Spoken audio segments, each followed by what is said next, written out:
Welcome everyone to the deep dive. Great to be here. So today we're going to take a really unique look back, exploring the documented life of an animal named Chinaman.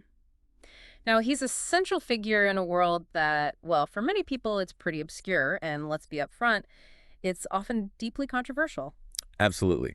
Our main source here is The Unrivaled Legacy of Chinaman, and it gives this really detailed account of his journey, specifically within the context of game dogs and historical pit contests. Yeah, and it's absolutely crucial for you, our listeners, to understand something right off the bat. While we're here to, objectively break down and analyze the information from this historical record, the activities themselves, often called dogfighting, Right. they're illegal, widely condemned today, serious ethical issues, animal welfare concerns, the whole thing. Exactly. Our mission here is purely about presenting the facts as they're laid out in the source material. We want to offer a detailed and partial exploration without endorsing or glorifying any of these practices themselves. Couldn't have said it better. We're aiming to really explore Chinaman's entire history, from his, well, kind of unexpected start and early struggles. Right through to his documented dominance in the pit. And then, crucially, his lasting impact as, honestly, an unparalleled producer. And we want this deep dive to be understandable, engaging, hopefully, for everyone. Whether you're already familiar with the historical side of game dogs, or maybe you're just curious about the life of, well, a truly remarkable animal whose story is just chronicled in such incredible detail. Exactly. It's about making this complex history accessible. Absolutely. We've spent a lot of time with the primary source, these extensive excerpts from The Unrivaled Legacy of Chinaman, which really map out his life and influence with surprising precision. And what you find in those pages, it's really compelling stuff. It's not just a dry list of events. Not at all. It's a narrative, really, full of surprising turns and I think some profound insights into things like resilience and genetic legacy. What's fascinating, I think, is that Chinaman's story, it really goes beyond just a simple timeline, doesn't it? Yeah. It is a deep dive into the very essence of an individual who, according to these sources, seemed to just transcend his initial circumstances. So our task is to understand not just what happened, but maybe get closer to why he became such a pivotal, defining figure in that documented world. Right, looking at those layers of insight. Exactly. The physical traits, the behavioral ones, the genetics, what really set him apart. Okay, so let's start right at the beginning. The genesis of this documented legend. Every story has an origin, and Chinaman's is no different. His birth, his immediate family. Can you paint us a picture of that moment, his early environment? Sure. So Chinaman was born November 29, 1977. And this is at the yard of R. Abernathy. Okay, Abernathy's yard, November 77. Specific. Very specific. And that location is significant because it puts him right within a particular breeding program, one known for, a focused approach, producing specific lines pretty consistently. Gotcha. And his parents? His mother was Abernathy's Molly. The sire was Wood's Trouble. Molly in trouble. Okay. And Molly, his mother, she was apparently noted for a pretty consistent pattern in her litters. She reliably had exactly 3 pups. Only 3. Every time. Seems like it, or at least consistently. And this specific time, the trio was Chinaman himself, a brother later called Boy, and a female pup named Onyx Lady. Chinaman, Boy, and Onyx Lady. A small litter. Right. And this immediate small family unit, each of them would go on to have their own, notable paths. So a tightly knit group from the get-go. What about his siblings? Did they show similar promise? Was there already a hint of, strong genetics in that particular pairing? Oh, definitely. It really underscores the genetic foundation here. Onyx Lady, the sister, she was destined to go to Dr. Wood. Ah, the owner of trouble, the sire. Exactly. And that was common practice then, part of co-ownership deals or maybe payment for breeding services. Her placement with Dr. Wood suggests she was seen as valuable right from both. Makes sense. And the brother, Boy. Boy ended up with G. Wright, who was another notable figure. And importantly, Boy went on to win 3 official matches. 3 wins. That's significant in that world, right? Hugely significant. It speaks volumes about the inherent quality of that specific pairing. It wasn't just Chinaman carrying potential. It was clearly a strong, high-caliber litter overall. Really shows the potency of Molly and Trouble together. Fascinating. So, right from the start, there were signs of powerful bloodlines. Where was Chinaman himself raised initially? Who looked after him during those crucial first months? He was initially raised by R. Abernathy, the same person whose yard he was born on, the one who oversaw the breeding. And that initial period is, well, it's critical for any young animal's development, isn't it? Sure is. Basic care, socialization, early assessments of temperament, physical potential, basic training, observation, all that would have happened then. Okay. Then, as the source puts it, when he came of age. Came of age. What does that usually mean in this context? Maturity, showing promise. Yeah, likely a combination, reaching a certain maturity, showing enough potential to warrant, let's say, more specialized development. That's when he was placed with Dr. Wood. Back to Dr. Wood again. Right, and this wasn't just a casual handover. It meant a new environment, new expert hands, specifically to find out what he was really made of, to prepare him for what might lie ahead. It was an early, critical assessment of his capabilities, a step towards realizing his potential as a game dog. Okay, so initial upbringing done, move to Dr. Wood. Now we get to this really pivotal moment you mentioned, the journey to California. This sounds like it was pretty rough, a dramatic entrance. Oh, it was. After what the source calls a short stay with Dr. Wood, Chinaman makes this big trip across the country. Dr. Wood shipped him out to Vince and Rob, who were based in California. Okay, why the transfer? Well, the reason is quite telling, actually. It sets up this whole narrative thread. It was explicitly to, and I quote, make up for an earlier prospect that Dr. Wood had sold them, one that had, unfortunately, failed to live up to expectations. So Chinaman was basically a replacement, a make-good. Exactly. It immediately positioned him not just as a new dog, but as a second chance, a do-over for a previous disappointment. So he was carrying this weight of expectation before anyone really knew what he could do. Yeah. His career started with a redemption story already baked in. Wow, under pressure from day one, inheriting this tricky situation. And what was his physical state like when he actually got to California after that long trip? The source paints a really bleak picture. It really does. His arrival was far from ideal, actually quite alarming. The sources stress his emaciated state, severely underweight.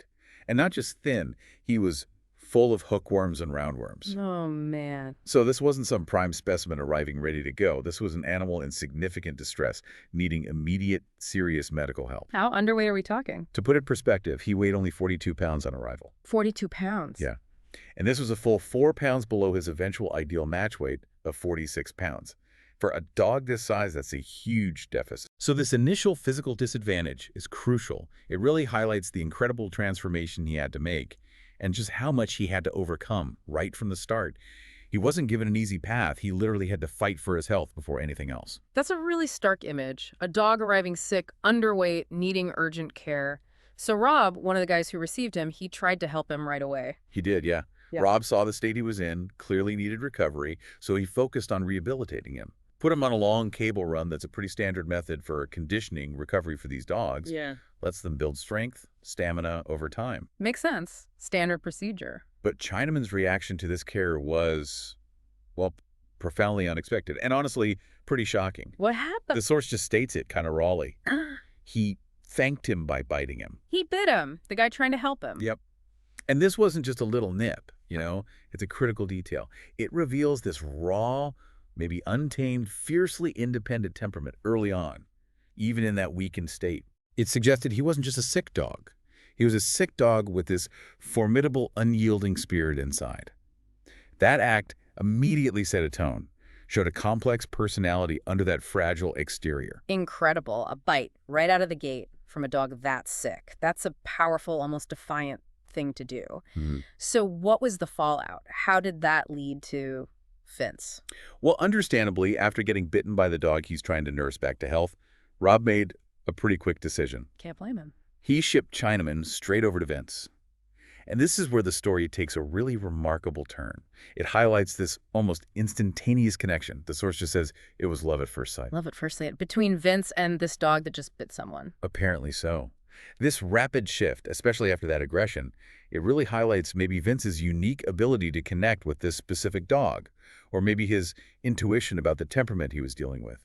It suggests this bond formed instantly, somehow overcoming that initial display. And Vince, recognizing the immediate, urgent need for care that went beyond just conditioning, he promptly wormed Chinaman again, made sure those parasites were dealt with.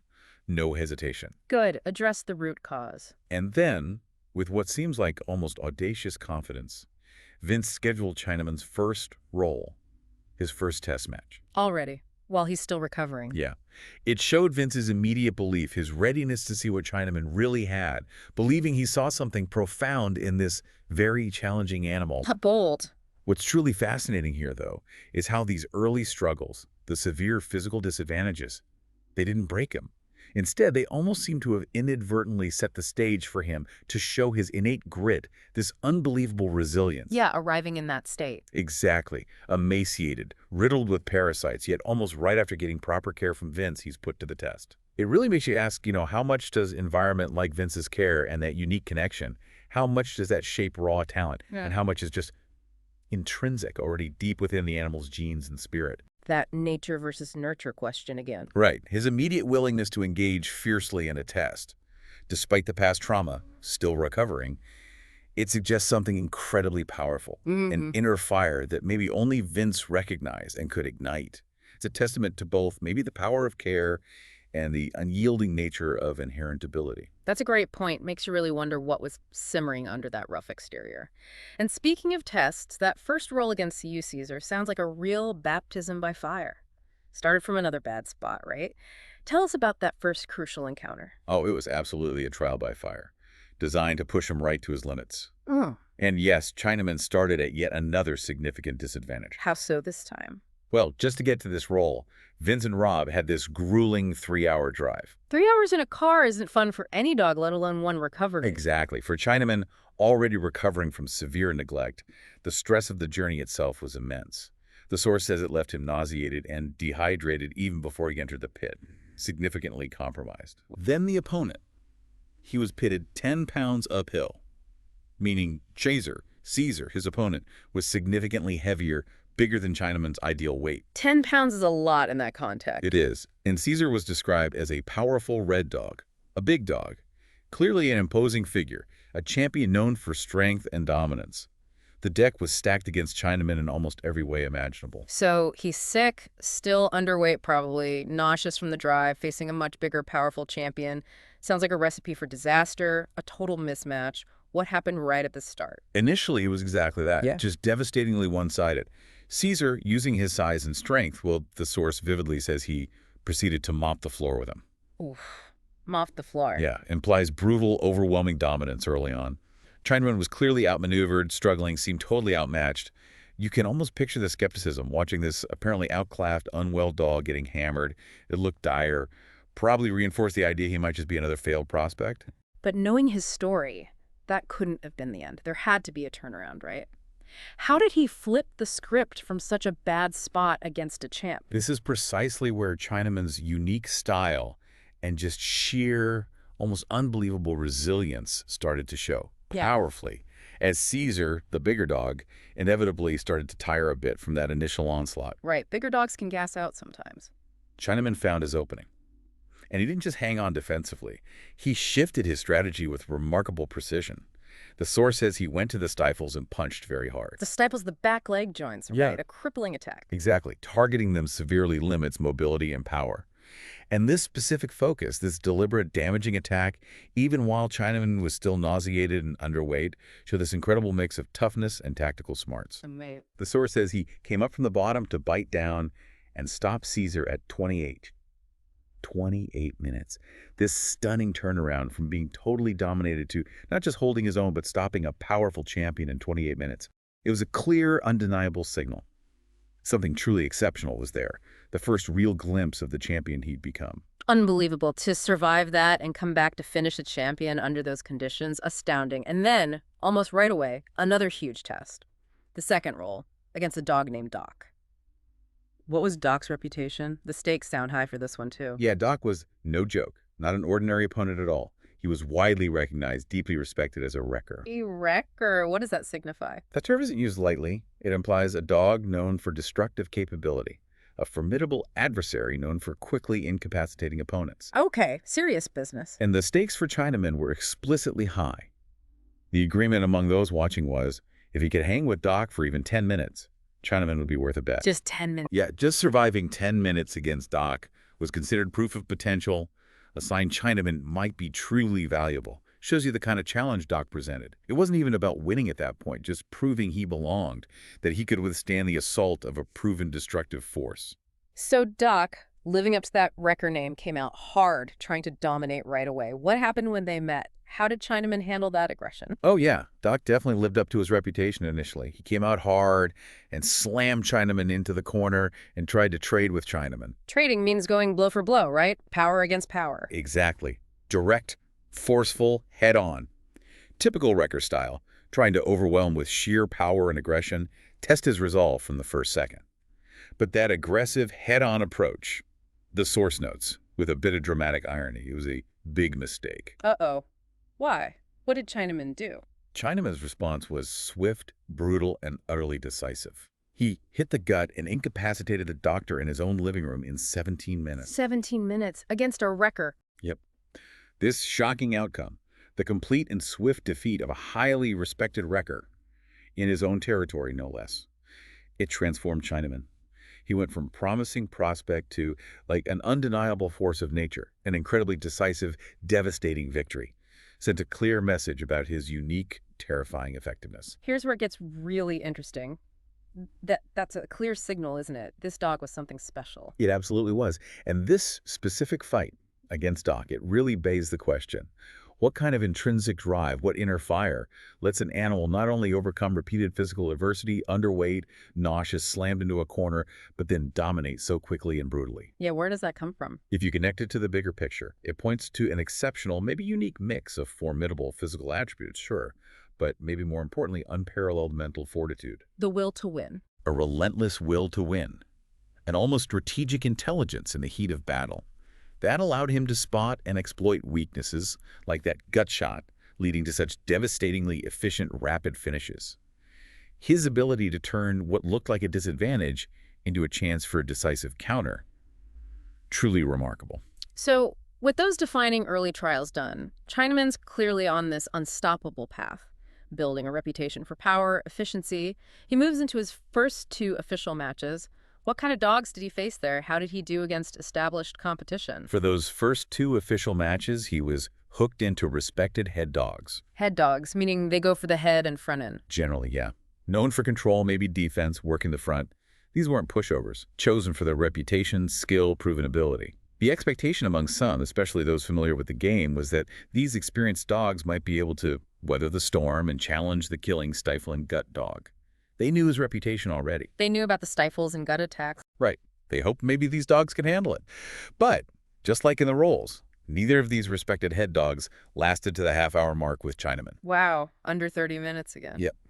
It just reinforces that consistent, swift, destructive style. He simply overwhelmed them. Efficiency, power, relentless finishing ability. Left no doubt about his rising dominance. Incredible consistency, maintaining that finishing power, match after match. But the real test often comes against a true legend, someone established. For his 3rd match, he faced Gray's Hubcap. What was Hubcap's reputation? The source really builds him up. Oh, Hubcap was a legend, a benchmark of excellence. The source emphatically calls him highly renowned. In that world, that's a title earned through big public wins. What was his big claim to fame? His most notable feat, the one that really cemented his rep, was having dispatched the famous red Danger dog in a classic 2-hour encounter. 2 hours? That's a marathon. Exactly. This detail is crucial. It establishes Hubcap not just as good, but as a proven, resilient champion, capable of enduring incredibly long, grueling matches against top-tier dogs and winning. Known as strategic, powerful, durable. A stark contrast to Chinaman's quick, destructive style. So a fascinating matchup. The established, tough champion versus the swift, unproven demolisher. Precisely. A clash of styles and reputations. Okay, so on paper, a real battle of titans. Maybe Chinaman's ultimate test up to that point. What was the journey like for Vince and Rob to get to this huge contest, and what were the odds when they arrived? It was a major undertaking. Shows how serious this match was. Vince and Rob made a grueling 7-hour journey with Chinaman just to get there. 7 hours. Wow. Imagine the prep, the constant care, the stress of transporting a top athlete that far, keeping him peak. When they finally arrived, the betting reflected the huge respect for Hubcap and the skepticism about the newcomer. Odds of 5-1 were being offered against Chinaman. 5-1 against him, even after those quick wins. Yep. Shows the prevailing feeling.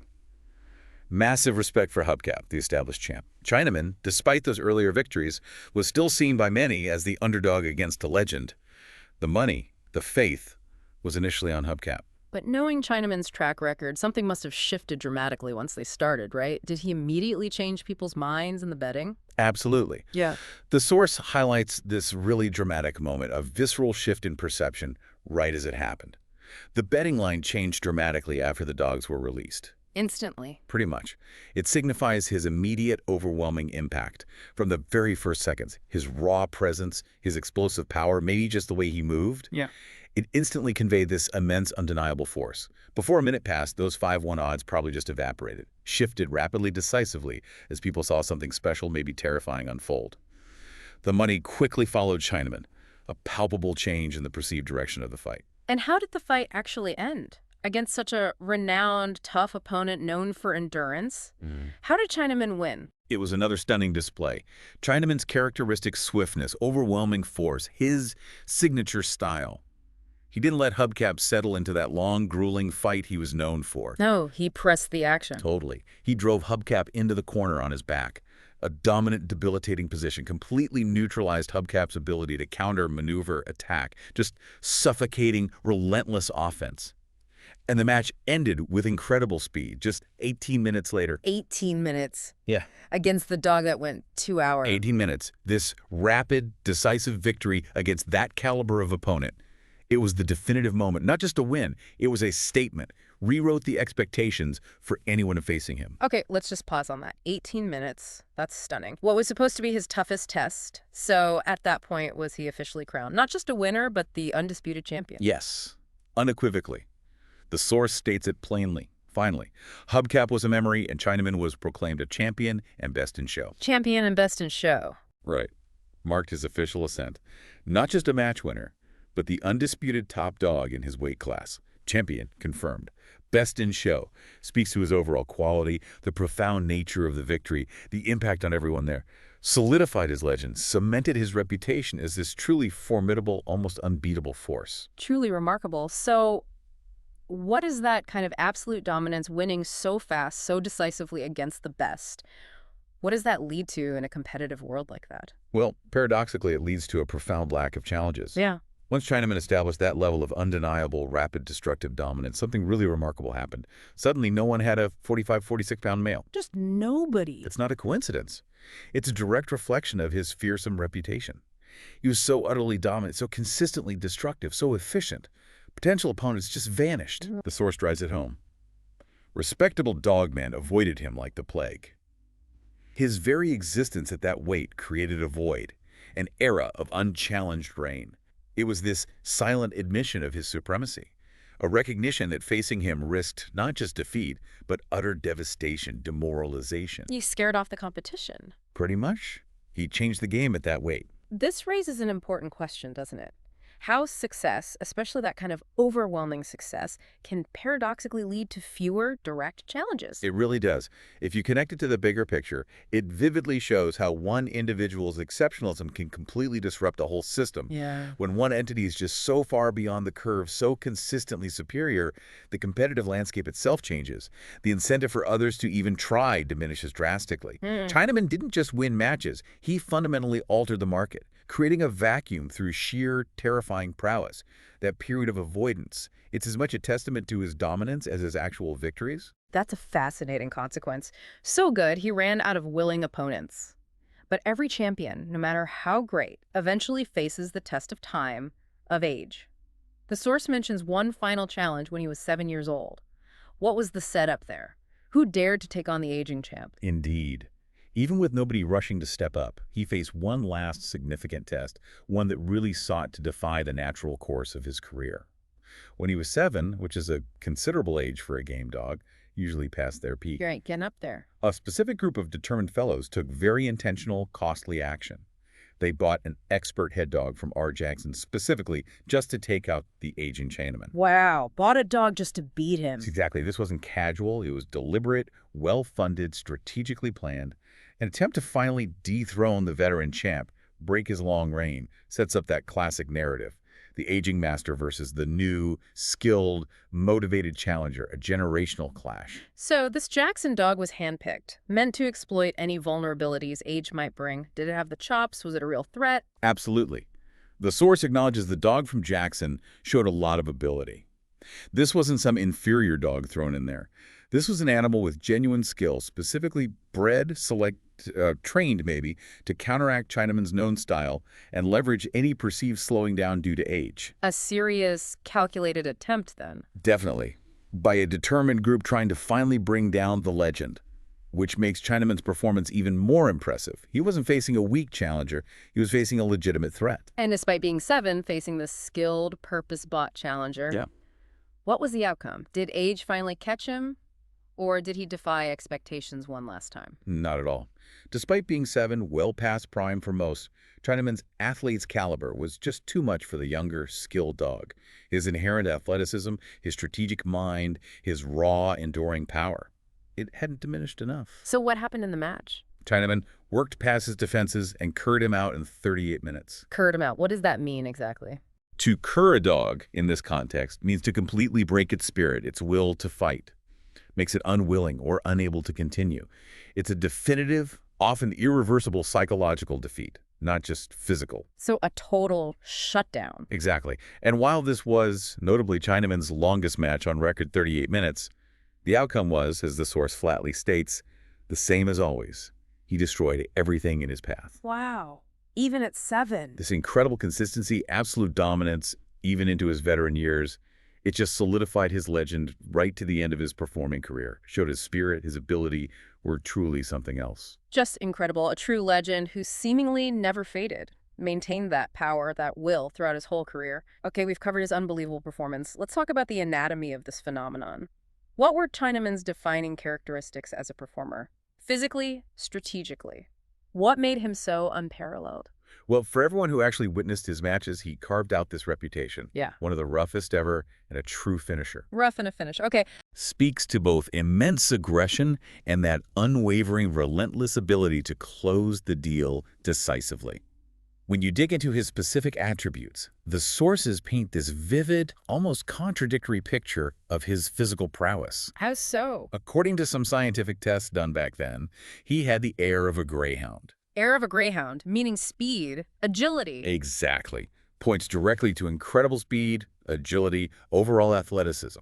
And this wasn't just someone's opinion. It suggested a measured, scientifically noted capability for rapid bursts, sustained activity. Pretty unusual for his build. The speed and agility of a greyhound. That's already impressive for a game dog. Suggests a quickness that could surprise opponents. But what about his bite, his mouth? The source uses some pretty strong imagery there, contrasts with the science. It does. Well, tests covered speed, agility, the eyewitness accounts, everyone who saw him in action, they agreed on this powerful, almost primal description. He had the mouth of an alligator. Mouth of an alligator, wow! You know, not scientific, obviously, but a vivid, visceral description. Conveys sheer power, crushing grip, destructive capability of his bite. You picture an alligator's jaw, immense force, devastating impact. So you got this combination. Right. Lightning speed and agility of a greyhound, coupled with the raw, bone-crushing power of an alligator's bite. This unique blend made him incredibly hard to predict or counter. So extraordinary speed, incredibly powerful bite. Was he just a brute force animal then, relying only on those physical gifts? Or was there more? Intelligence, strategy in his style? Oh, far from just brute force. He was described as very clever. Okay. This is crucial. Distinguishes him from just a powerful brawler. He wasn't just reacting. He was actively strategizing, adapting in the heat of battle. The source specifically notes he would outsmart slick ear and nose dogs and cur them out. So he could beat the defensive, evasive types. Exactly. Dogs known for evading bites to sensitive spots, relying on defensive agility, they were consistently outmaneuvered, ultimately broken by Chinaman's cunning. And conversely, he'd finish straight-ahead dogs even faster. Those who just came at him head-on, less finesse, overwhelmed by his efficiency. So adaptable. Totally. This adaptability, strategic intelligence, ruthless efficiency, shows a mind as formidable as his body. Fascinating. An intelligent fighter adapting to different styles. Did he have a signature move, a specific technique or approach that made him so uniquely effective against all these different opponents? He absolutely did. His signature style, his game, was swapping out. Swapping out, what's that? It refers to this dynamic, highly effective technique, where a dog continuously shifts its biting hold or position, makes it incredibly hard for the opponent to counter, escape, or even get a stable grip themselves. Keeps them off balance. Exactly. And simultaneously, this constant shifting let Chinaman incessantly probe, find, and exploit weaknesses. speaks to his fluid, relentless, offensive approach, always seeking the decisive advantage. He didn't just hold, he worked his mouth for maximum impact. Wow. And physically, his build. And structurally, like all the truly great ones, Chinaman's build was like a sleek, muscular thoroughbred. Reinforces he wasn't just powerful or just fast, but finely tuned, a perfectly balanced athletic specimen. The total package, then. A perfect blend. Strength, agility, intelligence, and that unique, devastating fighting technique, all wrapped in an optimal physical package. So this rare combination, speed, power, intelligence, effective, adaptable style, certainly explains his dominance in the pit.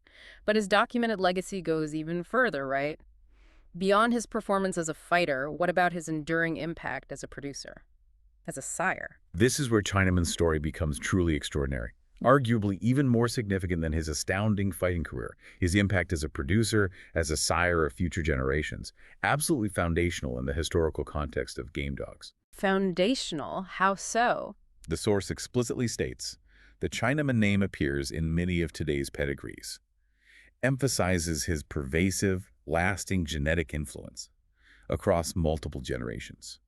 And here's the really powerful statement, encapsulates his dual impact. His contribution as a producer equals or exceeds his dominance as a performer. Equals or exceeds. That's huge. Just an incredible testament. Right. Means he wasn't just an unrivaled champion in his time, but he also became this genetic cornerstone, a progenitor of a line that would redefine the breed for decades. His value went way beyond the pit walls. But that's an immense statement. His impact as a sire rivals or surpasses his pit career. Can you give us some concrete examples? His notable offspring. Who carried on that legacy? What made them significant? He produced an incredibly impressive lineup of champions and grand champions. Shows the consistency of his genetic contribution. Among the better-known offspring, the sources list names like Cheit 8-Ball, Cheit Cotton, Cheit Chinabuck, China Girl. And females both. Oh yeah. CA Stormy, Cheit Missy, Cheit China Rose, Cheit Ninja, Cheit Croc. Each name represents a successful animal that, to varying degrees, carried that Chinaman line's characteristic drive, endurance, power. This breadth illustrates the consistent genetic quality he passed down. Quite a list. But there's an even more remarkable, almost unbelievable achievement, underscores the sheer potency of his genetic power. He had 3 of his sons, Broad's Boar, Cottingham's Cotton, and Shockley's Header, all go over the extraordinary 3-hour mark in their matches on the same weekend. 3 sons, over 3 hours, same weekend. Seriously. Seriously, that's an astonishing feat. Demonstrates not just individual brilliance, but this collective genetic robustness, unparalleled endurance, passed directly from him. Proved his ability to consistently produce top-tier, resilient performers. That's not just good genes, that's like a genetic jackpot, a statistical anomaly. Speaks volumes about his breeding prowess. And he wasn't just producing champions directly, right? He was producing dogs that became successful producers, creating this multi-generational impact. Precisely. And perhaps that's his greatest contribution, the highest form of genetic legacy in this context. As a producer of producers. Producer of producers, okay. It means his offspring weren't just great performers themselves, they also became incredibly successful sires and dams, consistently passing on his dominant traits, shaping the gene pool for future generations. The prime example in the source is his son, Frisco ROM. ROM, what's that mean? Register of Merit. Indicates Frisco himself has produced champions and grand champions of his own. Illustrates that multi-generational ripple effect. Chinaman wasn't just a singular peak, he was a literal fountainhead. Created a dynasty, a bloodline that would continue to define quality, athleticism, genetic excellence in this specific world for decades. His influence compounded through his kids and grandkids. So what does this all mean when you look at the sheer scale of his genetic legacy? It's not just about winning contests, it's shaping an entire lineage, fundamentally altering a breed's trajectory. If we connect this to the bigger picture, Chinaman wasn't simply an individual marvel, an extraordinary performer. He was essentially a genetic keystone. A keystone, good word. His influence wasn't confined to his own lifetime, his own documented performances. It permeated the bloodlines, enhanced overall quality, defined desired traits, consistently produced high-caliber offspring for generations. Which raises a really important question for anyone studying genetics or the impact of influential individuals. Yeah.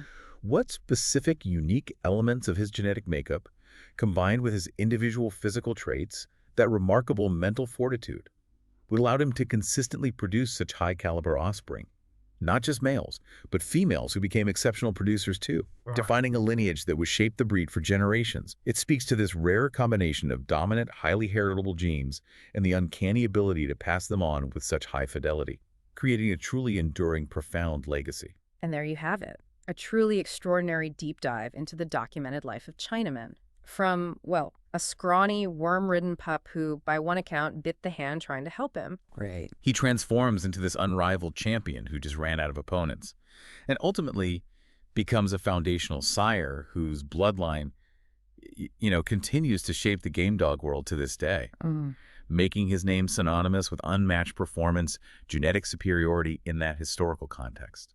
Chinaman's journey, as detailed in these sources, it's a powerful testament to documented dedication, remarkable resilience, the sheer force of natural, undeniable talent.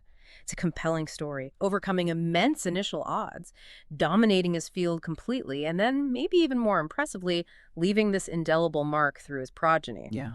Whether you approach this as history, a study of unique animal performance, or you just appreciate a compelling story of ultimate achievement, Chinaman's life offers these profound, compelling insights into the enduring power of unique capabilities. And as we close out this deep dive, it does leave us with a provocative thought, doesn't it? Yeah. Something to ponder beyond this specific historical account. In any field, how do we recognize and maybe cultivate those truly rare individuals whose influence extends so far beyond their own active careers, shaping entire generations to come, much like Chinaman did through his remarkable life and unparalleled genetic legacy? Something to think about.